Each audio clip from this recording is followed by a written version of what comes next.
PasswordBox was a fantastic tool. I love it. I still love it. We love the company. We love the people. They're a fantastic company. But they got so darn good that Intel called them up and said, look, we'll give you a bunch of money to sell out. That happens. Oh, come on, Megan. Why you do me like that? I have 460 some odd passwords in my PasswordBox account. You can't remember all those yourself? No, and that's part of what makes PasswordBox great, or any really good password manager, is that you can create fully random, insane passwords for every service that you use. So that I'm never using the same password across multiple different sites. Wow. So that if one site gets hacked and they get my password for that site, they don't in turn get my password for all these other sites, like my online banking or Twitter account. Right. Because that's really how people exploit accounts. You sign up for some forum, some no-name forum, using the same password that you use for your online banking.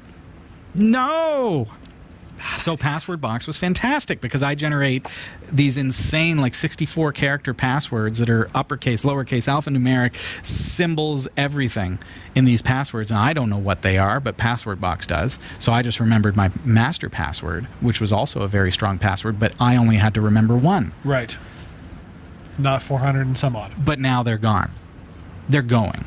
The app still works. The plugin for your Chrome browser, not for Firefox, but for Chrome, it still works. So tonight on Chrome, we're going to learn how to, in fact, export our passwords. We've got to do it, folks, because otherwise you're stuck either having it roll over to this TrueKey software, which is great software as well from Intel, but I might not want to do that because now all of a sudden I've got to buy into their service. It's a commercial service.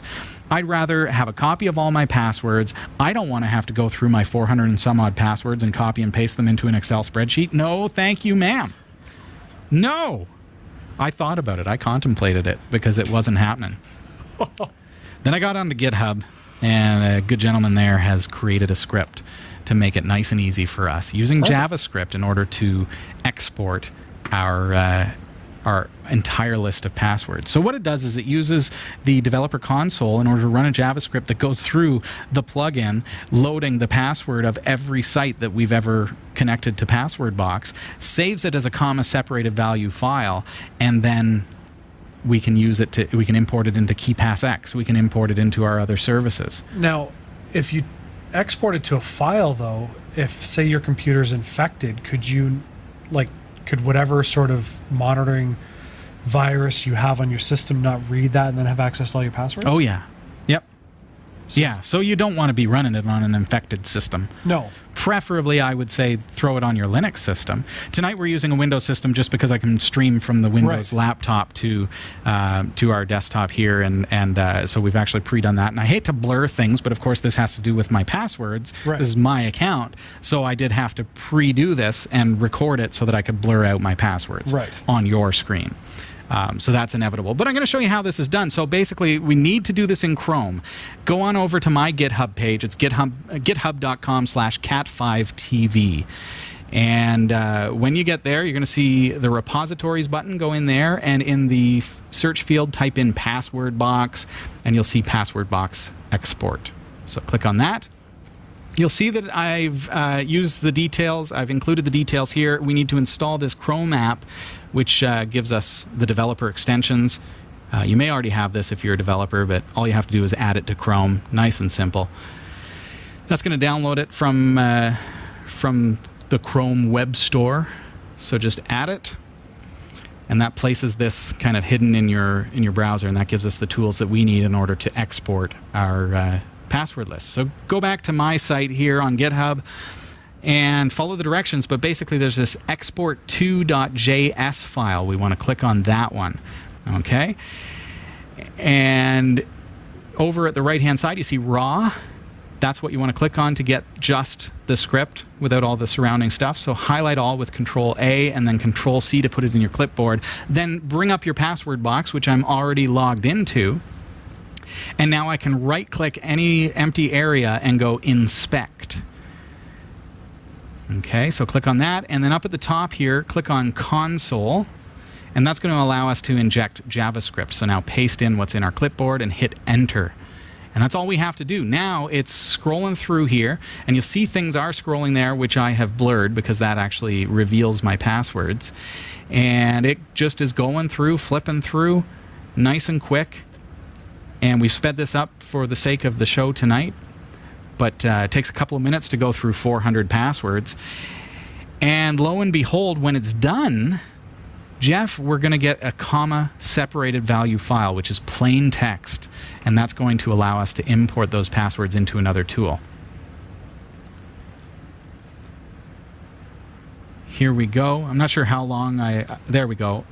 There you go. So you get result.csv. You simply click on that file, and you've got all of your passwords and the URLs, the usernames, the passwords. All that information is now saved as a comma-separated file.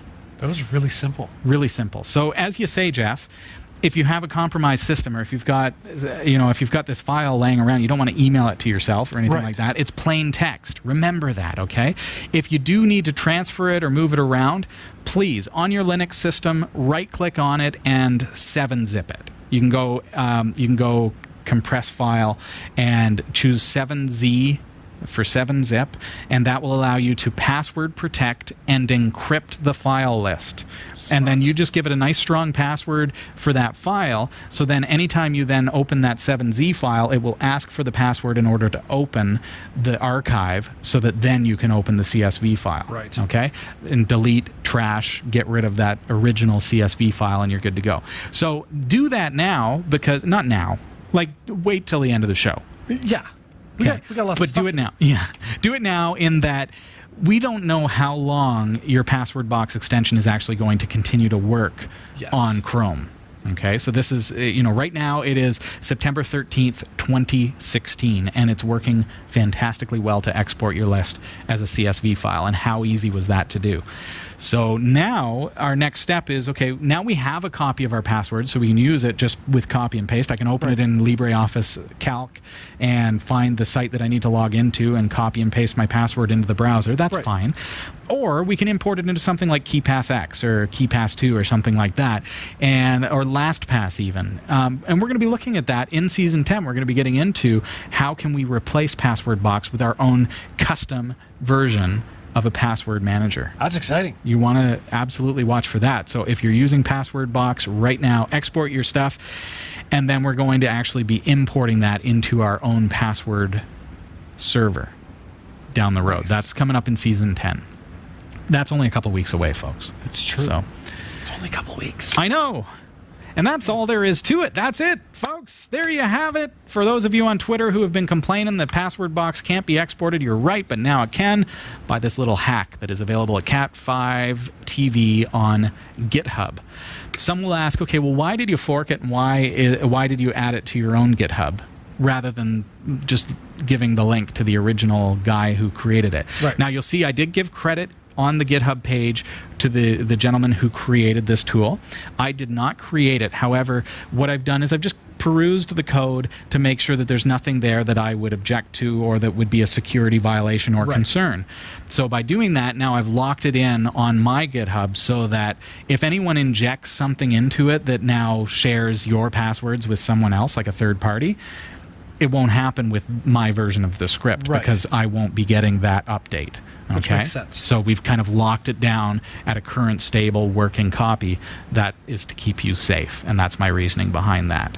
Okay? It's kind of hard to argue with that reasoning. Well, I'm not claiming that I made it or anything like that. Just making it so that it's safer for our viewers. That's all. Smart. Yeah. And hey, if you want to browse my other repositories and download some stuff, feel free. Feel free. Yep.